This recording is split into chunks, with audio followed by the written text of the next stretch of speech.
ನಮಸ್ಕಾರ ರಿವ್ಯೂ ಚಾನಲ್ಗೆ ಸ್ವಾಗತ. ನಾನು ಸೌಖ್ಯ ಗಾಂವ್ಕರ್. ರಾಹುಲ್ ಗಾಂಧಿ ಅವರ ವಿರುದ್ಧ ಈಗ ನಿಷ್ಕಾಂತ್ ದುಬೆ ಅವರು ಏನು ಸಬ್ಸ್ಟ್ಯಾಂಟಿವ್ ಮೋಷನ್ ಮೂವ್ ಮಾಡಿದಾರಲ್ವಾ, ಅವರ ಸಂಸದ ಸ್ಥಾನ ಟರ್ಮಿನೇಟ್ ಆಗಬೇಕು ಮತ್ತು ಆಜೀವ ಪರ್ಯಂತ ಅವರು ಎಲೆಕ್ಷನ್ಗೆ ಸ್ಪರ್ಧೆ ಮಾಡಬಾರ್ದು ಅನ್ನುವಂಥ ಡಿಮ್ಯಾಂಡ್ಗಳನ್ನು ಇಟ್ಟು ಸ್ಪೀಕರ್ಗೆ ನೋಟಿಸನ್ನು ಕೊಟ್ಟು ಈಗ BJP ಒಂದು ಬಿಗ್ ಸ್ಟೆಪ್ ತಗೊಂಡಿದೆ. ಪ್ರೈವೇಟ್ ಯಾವುದೇ MP ಮೂವ್ ಮಾಡಿರುವಂಥ ಮೋಷನ್ ಆದರೂ ಇದು ವೋಟ್ಗೆ ಹೋಗಿ ಮತ ಸಿಕ್ಕಲ್ಲಿ, ಯಾಕಂದರೆ ಇವರು BJP MP NDA ಬಲ ಇರೋದ್ರಿಂದಾಗಿ ಬಹುಮತಕ್ಕೆ ಏನು ಬೇಕಾಗುತ್ತೋ ಆ ನಂಬರ್ ರೀಚ್ ಆಗೋದಕ್ಕೆ ಬಹಳ ದೊಡ್ಡ ಸಂಕಷ್ಟಕ್ಕೆ ರಾಹುಲ್ ಗಾಂಧಿ ಸಿಲುಕಿದ್ದಾರೆ ಅನ್ನೋದು ಈಗ ದೇಶವ್ಯಾಪಿ ಬಿರುಗಾಳಿ ಎಬ್ಬಿಸಿರುವಂಥ ದೊಡ್ಡ ಸುದ್ದಿ ಅಲ್ವಾ. ನಿನ್ನೆಯಿಂದ ಇದರ ಎಲ್ಲ ಅಪ್ಡೇಟ್ಸ್ ಕೊಟ್ಟಿದ್ದೀವಿ. ಈಗೇನು ನಿರ್ಣಯ ತಗೊಂಡಿದೆ BJP? ಹಾಗಾದರೆ ಕಿರಣ್ ರಿಜಿಜು ಅವರು ಇನ್ಫಾರ್ಮೇಷನ್ ಕೊಟ್ಟಿದ್ದಾರೆ. ನೆಕ್ಸ್ಟ್ ಇದರ ಮುಂದಿನ ಬೆಳವಣಿಗೆ ಏನೇನು ಆಗತ್ತೆ ಅನ್ನೋದ್ರ ಬಗ್ಗೆ. ಜೊತೆಗೆ ನವೆಂಬರ್ 26ಕ್ಕೆ ರಾಹುಲ್ ಗಾಂಧಿ ಕಣ್ಣು ಹೊಡೆದು ಏನನ್ನ ಹೇಳಿದ್ರು ಕೇಂದ್ರ ಮಂತ್ರಿಗೆ, ಇವೆಲ್ಲ ವಿಚಾರಗಳು ಈಗ ಒಂದೊಂದೇ ಹೊರಗಡೆ ಬರ್ತಾ ಇರೋದು. ನೋಡ್ತಾ ಹೋಗೋಣ. ಮಿಸ್ ಮಾಡದೆ ನಮ್ಮ ಚಾನಲ್ನ ಸಬ್ಸ್ಕ್ರೈಬ್ ಮಾಡಿ. ಹಾಗೆ ನಮ್ಮ ಎಲ್ಲ ಮುಂದಿನ ವಿಡಿಯೋ ಅಪ್ಡೇಟ್ಸ್ ನಿಮ್ಮನ್ನು ತಲುಪಬೇಕಂದ್ರೆ ತಪ್ಪದೆ ಬೆಲ್ ಐಕಾನ್ ಕ್ಲಿಕ್ ಮಾಡೋದನ್ನು ಮರಿಬೇಡಿ. ಎಸ್ ವೀಕ್ಷಕರೇ, ಕಿರಣ್ ರಿಜಿಜು ಅವರು ಈಗ ಮುಂದಿನ ಪ್ರಾಸೆಸ್ ಏನು, ಈ ಸಬ್ಸ್ಟ್ಯಾಂಟಿವ್ ಮೋಷನ್ ಅನ್ನು ಮೂವ್ ಮಾಡಿದ್ದು ಯಾಕೆ? ನಾವು ಮೊದಲು ಪ್ರಿವಿಲೇಜ್ ಮೋಷನ್ ಮೂವ್ ಮಾಡೋದು ಕೇಂದ್ರ ಸರ್ಕಾರದ ಪ್ಲಾನ್ ಆಗಿತ್ತು. ಯಾಕಂದ್ರೆ ಸಂಸತ್ನ ನಿಯಮಗಳನ್ನ ಮುರಿದಿದ್ದಾರೆ, ಸಂಸತ್ಗೆ ಅವಮಾನಿಸಿದ್ದಾರೆ. ಪಬ್ಲಿಷ್ ಆಗದ ಪಬ್ಲಿಷರೇ ಹೇಳ್ತಾರೆ ತಮ್ಮಿಂದ ಒಂದೇ ಒಂದು ಹಾರ್ಡ್ ಕಾಪಿ ಸಾಫ್ಟ್ ಕಾಪಿ ಯಾವುದು ಹೊರಗಡೆ ಹೋಗಿಲ್ಲ ಅಂತ. ಮತ್ತೆ ನರಾವಣೆ ಅವ್ರು ಖುದ್ದು ಮಾಜಿ ಅಧಿಕಾರಿ ನರಾವಣೆ ಅವರೇ ಅದನ್ನ ಸ್ಪಷ್ಟಪಡಿಸ್ತಾರೆ. ಸೊ ರಾಹುಲ್ ಗಾಂಧಿ ಅವರು ಇದನ್ನ ಎಲ್ಲಿಂದ ತಗೊಂಡು ಬಂದ್ರು, ಇದು ಫೇಕ್ ಅನ್ನೋದ್ರ ಬಗ್ಗೆ ಇನ್ವೆಸ್ಟಿಗೇಷನ್ ಒಂದ್ ಕಡೆ ಆಗ್ತಿದೆ. ಮತ್ತು ಸದನದಲ್ಲಿ ನಿಯಮವನ್ನ ಮುರಿದಿದ್ದಾರೆ, ಅವರು ಭಾರತವನ್ನ ಮಾರಿದ್ದಾರೆ PM ಅಂತ ಕೊಟ್ಟ ಸ್ಟೇಟ್ಮೆಂಟು. ಹರ್ದೀಪ್ ಪುರಿ ಕೇಂದ್ರ ಸಚಿವರ ಈ ಎಪ್ಸ್ಟೀನ್ ಫೈಲ್ಸ್ ವಿಚಾರ ಇದೆಲ್ಲ ಸೇರಿ ಪ್ರಿವಿಲೇಜ್ ಮೋಷನ್ ಮೂವ್ ಮಾಡೋದು BJP ಸರ್ಕಾರದ ಪ್ಲಾನ್ ಆಗಿತ್ತು. ಅದಕ್ಕೆ ಎಲ್ಲ ತಯಾರಿ ಮಾಡ್ಕೊಂಡಿತ್ತು. ಆಮೇಲೆ ನಿಷ್ಕಾಂತ್ ದುಬೆ ಅವರು ಯಾವಾಗ ಈ ಸಬ್ಸ್ಟ್ಯಾಂಟಿವ್ ಮೋಷನ್ ಅನ್ನ ರಾಹುಲ್ ಗಾಂಧಿ ಅವರ ಸಂಸದ ಸ್ಥಾನವನ್ನೇ ಟರ್ಮಿನೇಟ್ ಮಾಡುವಂಥ ಈ ಮೋಷನ್ ಅನ್ನ ಮೂವ್ ಮಾಡಿದ್ರಲ್ಲ, ಆಗ ಪ್ಲಾನ್ ಚೇಂಜ್ ಆಗತ್ತೆ. ಈಗೇನು ಮಾಡ್ತಾ ಇದ್ದಾರೆ ಅಂತ ಕೇಳಿದ್ರೆ, ಈ ಮೋಷನ್ ಅಡ್ಮಿಟ್ ಆದ ತಕ್ಷಣ ಸ್ಪೀಕರ್ಗೆ ಅದಕ್ಕೆ ಬೇಕಾದಂಥ ಡಾಕ್ಯುಮೆಂಟ್ಸು ಏನೇನು ಅಂತ ನಿಷ್ಕಾಂತ್ ದುಬೆ ಅವರು ಸಬ್ಮಿಟ್ ಮಾಡಿದ್ದಾರೆ. ಅದು ಅಡ್ಮಿಟ್ ಆದ ತಕ್ಷಣ ಪ್ರೊಸೀಜರ್ ಸ್ಟಾರ್ಟ್ ಆಗುತ್ತೆ. ಗೌರ್ಮೆಂಟು ಅದನ್ನು ಯಾವ ಕಮಿಟಿಗೆ ಕಳಿಸ್ಕೊಡ್ಬೇಕು ಅನ್ನೋದ್ರ ಬಗ್ಗೆ ತೀರ್ಮಾನ ಮಾಡ್ಬೋದು. ಪ್ರಿವಿಲೇಜ್ ಕಮಿಟಿಗೆ ಕಳಿಸ್ಕೊಡೋದಾ, ಎಥಿಕ್ಸ್ ಕಮಿಟಿಗೆ ಕಳಿಸ್ಕೊಡೋದಾ, ಆ ಆಪ್ಷನ್ ಕೂಡ ಇರುತ್ತೆ. ಈಗ ಆ ಬಗ್ಗೆ ಯೋಚನೆ ಮಾಡ್ತಿರೋದು. ಇಲ್ಲ ಡೈರೆಕ್ಟ್ ಆಗಿ ಹೌಸ್ಗೆ ತಗೊಂಡು ಬಂದರೆ ಡಿಸ್ಕಷನ್ ಶುರು ಆಗುತ್ತೆ. ಈ ಮೋಷನ್ ಮೇಲೆ ಡಿಸ್ಕಷನ್ಗೆನೆ ಹಾಕಿಬಿಡಬಹುದು. ಸೊ ಮುಂದಿರುವ ಆಪ್ಷನ್ಸ್ ಇದು 2 ಆಪ್ಷನ್ ಇದೆ. ಒಂದು ಎಥಿಕ್ಸ್ ಕಮಿಟಿಗೆ ಕಳಿಸಬಹುದು, ಇಲ್ಲಾಂದ್ರೆ ಡೈರೆಕ್ಟ್ ಆಗಿ ಡಿಸ್ಕಷನ್ಗೆ ಬಂದ್ಬಿಟ್ರೆ ಇನ್ನೂ ವೇಗ ಪಡ್ಕೊಳ್ಳುತ್ತೆ. ಈ ಒಂದು ಮೋಷನ್ ಪಾಸ್ ಆಗೋದಕ್ಕೆ ದಾರಿ ಓಪನ್ ಆದಂಗೆ ಡಿಸ್ಕಷನ್ಗೆ ಹಾಕಿ ಆಮೇಲೆ ವೋಟ್ಗೆ ಹಾಕಿಬಿಟ್ರೆ ವೋಟು ರಾಹುಲ್ ಗಾಂಧಿ ಅವರ ವಿರುದ್ಧ ಚಲಾವಣೆ ಆಗಿಬಿಟ್ರೆ ಚಾನ್ಸ್ ಇದೆ ಅದು.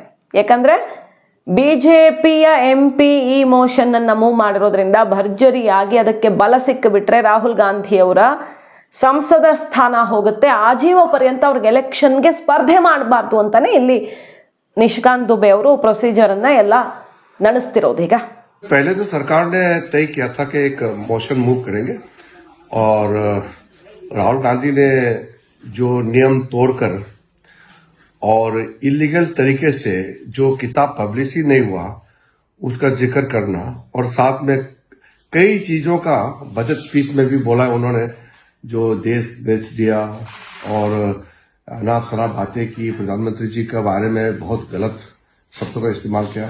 कई मुद्दे हैं जिसपे हम उसको एक नोटिस देना चाहते थे. हमारे प्राइवेट मेंबर निशिकांत दुबे ने एक सब्सटेंटिव मोशन लाया है, तो इसलिए मैंने कहा कि सरकार जो मोशन लाना था उसका हम अभी ड्रॉप किया है. तो एक प्राइवेट मेंबर ने मोशन लाया है, तो कोई भी मेंबर ऑफ पार्लियामेंट मोशन ला सकते हैं. तो एक सब्सटेंटिव मोशन लाया है, तो हमने सोचा कि इसको एडमिट होने के बाद हम तय करेंगे स्पीकर साहब से बात करके कि प्रिविलेज कमेटी में या इसको एक एथिक्स कमेटी में या सदन में सीधा हम इसको ला सकते हैं चर्चा के लिए भी. तो देखेंगे, अभी कोई तय नहीं हुआ. ಸೊ ಈ ಒಂದು ವಿಚಾರ ರೋಚಕ ಘಟ್ಟಕ್ಕೆ ಹೋಗಿದೆ. ರಾಹುಲ್ ಗಾಂಧಿ ಅವರ ವಿರುದ್ಧ ಆಕ್ಷನ್ ಅನ್ನ ಯಾವ ರೀತಿ ತಗೊಳ್ತೀವಿ ಮುಂದೆ ಅನ್ನೋದ್ರ ಬಗ್ಗೆ ಕ್ಷಣ ಕ್ಷಣದ ಮಾಹಿತಿಯನ್ನು ಅಪ್ಡೇಟ್ ಮಾಡ್ತಿದ್ದಾರೆ ಸಂಸದೀಯ ವ್ಯವಹಾರಗಳ ಸಚಿವರಾಗಿರುವ ಕಿರಣ್ ರಿಜಿಜು ಅವರೇ. ನಾವು ಯಾಕೆ ಪ್ರಿವಿಲೇಜ್ ಮೋಷನ್ ಕೈ ಬಿಟ್ವಿ ಅನ್ನೋದನ್ನ ಇಲ್ಲಿ ತಿಳಿಸ್ತಾ ಹೋಗ್ತಾರೆ ಅವರು.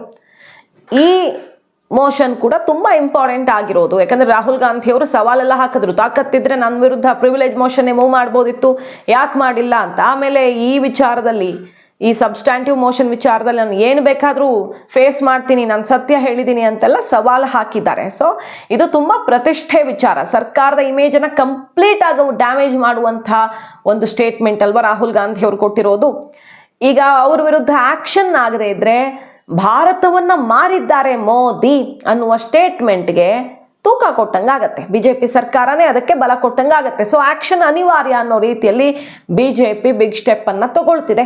ಇದರ ನಡುವೆ ಪಿಯೂಷ್ ಗೋಯಲ್ ಅವರು ಕ್ಲಿಯರ್ ಮಾಡ್ತಿದ್ದಾರೆ, ಹಾಗಾದ್ರೆ ರೈತರಿಗೆ ಅನ್ಯಾಯ ಆಗಿದೆಯಾ ನಮ್ಮ ದೇಶದ ರೈತರಿಗೆ ಟ್ರೇಡ್ ಡೀಲ್ ಇಂದ ಅನ್ನೋದ್ರ ಬಗ್ಗೆ ತಕ್ಷಣ ಕ್ಲಾರಿಫಿಕೇಶನ್ ಕೊಟ್ಟಿರೋದು. ಮತ್ತೆ ಟೆಕ್ಸ್ಟೈಲ್ ಸೆಕ್ಟರ್ ಬಗ್ಗೆ, ಯಾಕಂದ್ರೆ ಈ ಸಂದೇಶ ಜನರನ್ನ ಹೋಗಿ ತಲುಪಿ ದಂಗೆ ಏಳುವ ಸಾಧ್ಯತೆ ಇರುತ್ತೆ. ರೈತರು ಸಿಡದಿದ್ರೆ ಏನ್ ಮಾಡೋದು ನಾಳೆ?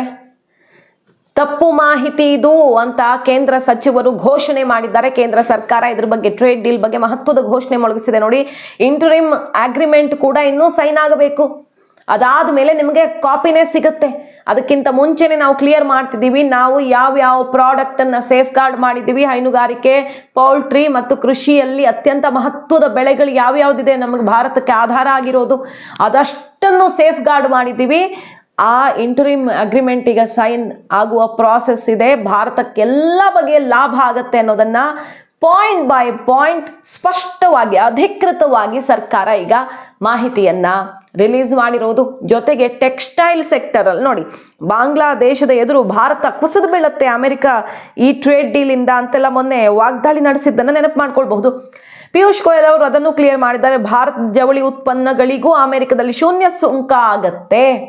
ಅಂದ್ರೆ ಈ ಟ್ರೇಡ್ ಡೀಲ್ ಇಂದಾಗಿ ಬಾಂಗ್ಲಾದೇಶ ಏನು ಪ್ರಯೋಜನ ಪಡ್ಕೊಳ್ಳುತ್ತಲ್ಲ ಅವ್ರ ಟೆಕ್ಸ್ಟೈಲ್ ಸೆಕ್ಟರ್ ಅಲ್ಲಿ, ಅದೇ ಪ್ರಯೋಜನ Bharat, India to get Bangladesh like textile tariff cut ಅನ್ನೋದನ್ನ ಅಧಿಕೃತವಾಗಿ ಘೋಷಿಸಿದ ಪಿಯೂಷ್ ಗೋಯಲ್. ಸೊ ಭಾರತಕ್ಕಿದು ಕೋಟಿಗಟ್ಲೆ ಉದ್ಯೋಗ ಸೃಷ್ಟಿ ಮಾಡಿಕೊಡತ್ತೆ, ಮತ್ತೆ ಬಹುದೊಡ್ಡ ಮಾರ್ಕೆಟ್ ಅನ್ನ ಓಪನ್ ಮಾಡಿಕೊಡತ್ತೆ. ನಮ್ಮ ರಫ್ತುದಾರರಿಗೆ ಬಂಗಾರದ ಬಾಗಿಲಾಗತ್ತೆ.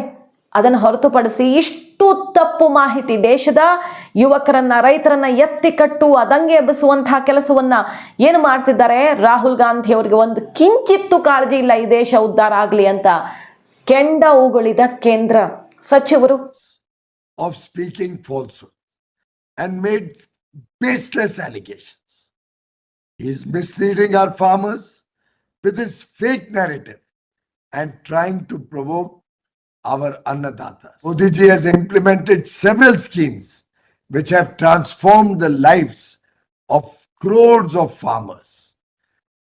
In the recent trade deal with the United States of America, the interests of farmers have been kept paramount and fully protected. In this agreement, all major crops of farmers, including wheat, rice, millets, soya meal, corn, GM food products, spices, potatoes, have been fully safeguarded. We have also fully protected the interests of farmers producing major fruits, including apples. India's doors have not been opened to dairy products or poultry.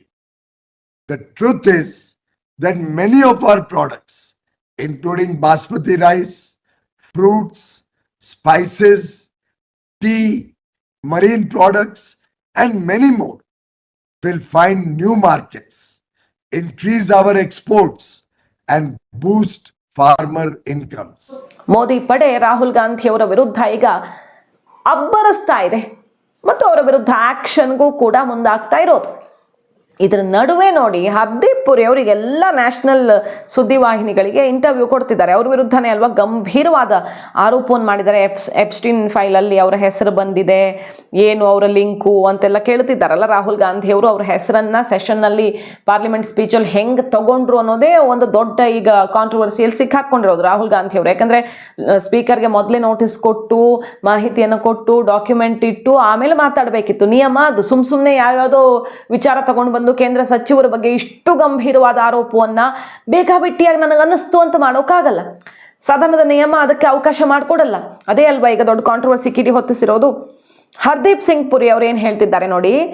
ಸಂವಿಧಾನ್ ದಿವಸ್ ಆಚರಣೆ ಇದ್ದ ದಿನ ರಾಹುಲ್ ಗಾಂಧಿ ಅವರು November 26ಗೆ ಬಂದು ಕಣ್ಣು ಹೊಡಿತಾರಂತೆ ಹರ್ದೀಪ್ ಪುರಿ ಅವ್ರ ಹತ್ರ. ಕಣ್ಣು ಹೊಡೆದ್ಬಿಟ್ಟು ತಮಾಷೆ ಮುಖ ಮಾಡ್ಕೊಂಡು, ಏನು ಸರ್ ನಿಮ್ಮ ಹೆಸರು ಎಲ್ಲೆಲ್ಲೋ ಬರ್ತಾ ಇದೆ ಅಂತ ಆಡ್ಕೊಳ್ಳೋ ರೀತಿ ಮಾತಾಡ್ತಾರಂತೆ. ಸೊ ನವೆಂಬರ್, ಡಿಸೆಂಬರ್, ಜನವರಿ, ಫೆಬ್ರವರಿ 3.5 ತಿಂಗಳಿಂದ ರಾಹುಲ್ ಗಾಂಧಿ ಅವರು ಈ ಎಪ್ಸ್ಟೀನ್ ಫೈಲ್ಸ್ ಸುತ್ತ ಭರ್ಜರಿ ತಯಾರಿ ಮಾಡ್ಕೊಂಡಿದ್ದಾರೆ ಕೇಂದ್ರ ಸರ್ಕಾರವನ್ನು ಟಾರ್ಗೆಟ್ ಮಾಡೋದಿಕ್ಕೆ ಅಂತ. ಹರ್ದೀಪ್ ಪುರಿ ಅವರು ನನ್ನನ್ನು ಬ್ಲ್ಯಾಕ್ ಮೇಲ್ ಮಾಡುವ ವಿಷಯವೇ ಇಲ್ಲ, ಓಪನ್ ಚಾಪ್ಟರ್ ನನ್ನ ಜೀವನ, ಅದೇನು ಇಡ್ತಾರೋ ಇಡ್ಲಿ, ಅದು ಎಷ್ಟು ಇಡ್ತಾರೋ ಅಷ್ಟು ಒಳ್ಳೆಯದು ಅವ್ರಿಗೆ, ಎಲ್ಲ ಏನೇನಿದೆಯೋ ಅವ್ರ ಹತ್ರ ಇಡ್ಲಿ ಅಂತ ಸವಾಲು ಹಾಕಿದ್ದಾರೆ. ವಿದೇಶದಿಂದ ಇವ್ರ ಕೈಗೆ ಏನೇನು ಬಂದಿದೆ, ಎಷ್ಟು ತಿಂಗಳಿಂದ ಇವರು ತಯಾರಿ ಮಾಡ್ಕೊಳ್ತಿದ್ದಾರೆ. 3-4 ತಿಂಗಳಿಂದ ನರಾವಣೆ ಬುಕ್ ಒಂದು ಕಡೆ, ಮತ್ತು ಎಪ್ಸ್ಟೀನ್ ಫೈಲ್ಸು, ವಿದೇಶದಿಂದ ಇವರ ಕೈಗೆ ಮಾಹಿತಿ ಬಂದಿದೆ. ಸೋರಸ್ ಟೀಮ್ ಕನೆಕ್ಷನ್ ಅಂತೆಲ್ಲ ನಿಶಿಕಾಂತ್ ದುಬೆ ಅವರು ಈಗಾಗಲೇ ಅದರ ಆಧಾರದಲ್ಲಿಯೇ ಅವರ ಸಂಸದ ಸ್ಥಾನ ಅನರ್ಹಗೊಳಿಸೋ ವಿಚಾರದಲ್ಲಿ ಸ್ಟೆಪ್ಪನ್ನು ತಗೊಂಡಿರೋದು. USAID ಜೊತೆಗೆ ಮತ್ತು ಸೋರಸ್ ಟೀಮ್ ಜೊತೆಗೆ ಡೈರೆಕ್ಟ್ಲಿ ಕನೆಕ್ಷನ್ನಿಂದ ಇವರು ಇಲ್ಲಿ ಏನೇನು ಮಾಡ್ತಿದ್ದಾರೆ, ಯಾವ ರೀತಿ ಫಾರಿನ್ ಫಂಡೆಡ್ ಟೂಲ್ ಕಿಟ್ ಆಗಿ ಕೆಲಸ ಮಾಡ್ತಿದ್ದಾರೆ ಅಂತ ಈಗ BJP with action Rahul Gandhi ಅವರ ವಿರುದ್ಧ ಮುಗಿಬಿದ್ದಿರೋದು. ಕಾದ್ ನೋಡೋಣ. ರಾಹುಲ್ ಗಾಂಧಿ ಇದ್ರಷ್ಟೇ BJPಗೆ ಲಾಭ ಅನ್ನೋದು ಒಂದು ವಾದ ಈಗ ನ್ಯಾಷನಲ್ ಲೆವೆಲಲ್ಲಿ. ಅವರ ಸಂಸದ ಸ್ಥಾನಕ್ಕೆ ಆಪತ್ತು ಅನ್ನೋ ಸುದ್ದಿ ದೊಡ್ಡ ಮಟ್ಟದಲ್ಲಿ ಸದ್ದು ಮಾಡ್ತಿದೆಯಲ್ಲ. ಈ ಹೊತ್ತಲ್ಲಿ ಹೇಳ್ತಿರೋದೇನು ಎಲ್ರೂ, ರಾಹುಲ್ ಗಾಂಧಿ ಅವರನ್ನು ಕಿತ್ತಾಕ್ಬಿಟ್ರೆ BJP ಕಷ್ಟ ಅಲ್ವಾ. ಅವರೇ ನಂಬರ್ 1 ಸ್ಟಾರ್ ಪ್ರಚಾರಕರು ಮೋದಿ ಆಗಿದ್ರೆ, ನಂಬರ್ 2 BJPಗೆ ಇಷ್ಟು ಬಲ ತುಂಬ್ತಾ ಇರೋದೇ ರಾಹುಲ್ ಗಾಂಧಿ ಅವರು. ಇದು ಅಣಕ ತಮಾಷೆ ಅನ್ಸಿದ್ರು ಕೂಡ ಇದು ತುಂಬ ಸೀರಿಯಸ್ ಆಗಿ ಚರ್ಚೆ ಆಗ್ತಿದೆ. ರಾಹುಲ್ ಗಾಂಧಿ ಅವರನ್ನು ಹಂಗಾದ್ರೆ ಕಿತ್ತಾಕ್ಬಿಡ್ತಾರ? ಚಾನ್ಸ್ ಅಂತೂ ಇದೆ ಮಾಡೋದಕ್ಕೆ, ಮನಸ್ಸು ಮಾಡಿದ್ರೆ. ಇಲ್ಲಿ ನಿಶಿಕಾಂತ್ ದುಬೆ ಅವರ ಈ ಸಬ್ಸ್ಟ್ಯಾಂಟಿವ್ ಮೋಷನ್ ಪಾಸ್ ಆಗುವಂತಹ ಎಲ್ಲ ಸಾಧ್ಯತೆಗಳಿರ್ತವೆ, ಓಟು ಬಿದ್ದುಬಿಟ್ರೆ ಅಲ್ವಾ. ಹಂಗಾಗ್ಬಿಟ್ರೆ ರಾಹುಲ್ ಗಾಂಧಿ ಅವರೇ ಇಲ್ಲ ಅಂದರೆ, ಹಿಂದೆ ಒಂದ್ಸಲ ಅವರು ಸಂಸತ್ನಿಂದ ಹೊರಗಡೆ ಇದ್ರಲ್ವಾ, ಆಮೇಲೆ ಮತ್ತೆ ಬಂದರು. ಹಂಗಾಗ್ಬಿಟ್ರೆ ಇದು ಇನ್ನೂ ತುಂಬ ಸೀರಿಯಸ್ ವಿಚಾರ. ಟರ್ಮಿನೇಟ್ ಆಗುತ್ತೆ ಮತ್ತು ಎಲೆಕ್ಷನ್ಗೂ ಮುಂದೆ ಸ್ಪರ್ಧಿಸಬಾರ್ದು ಅನ್ನೋ ವಿಷಯಗಳೆಲ್ಲ ಇದೆ. ಹಂಗಾಗ್ಬಿಟ್ರೆ BJPಗೆ ದೊಡ್ಡ ಸ್ಟಾರ್ ಪ್ರಚಾರಕನೇ ಇಲ್ಲವಾಗ್ಬಿಡ್ತಾರೆ ಅನ್ನೋ ರೀತಿಯಲ್ಲೂ ಕೂಡ ಚರ್ಚೆಗಳು ಜೋರಾಗಿದೆ. ಕಾದ್ ನೋಡೋಣ. ಇದು ತುಂಬ ರೋಚಕ ಘಟ್ಟಕ್ಕೆ ತಲುಪಿದೆ. ಈಗ ಮಾಹಿತಿ ಇಷ್ಟ ಆಗಿದೆ ಮಿಸ್ ಮಾಡದೆ ನಮ್ಮ ಚಾನಲ್ನ ಸಬ್ಸ್ಕ್ರೈಬ್ ಮಾಡಿ, ನಿಮ್ಮ ಅಭಿಪ್ರಾಯ ಕಮೆಂಟ್ ಮಾಡಿ ತಿಳಿಸಿ. Thank you.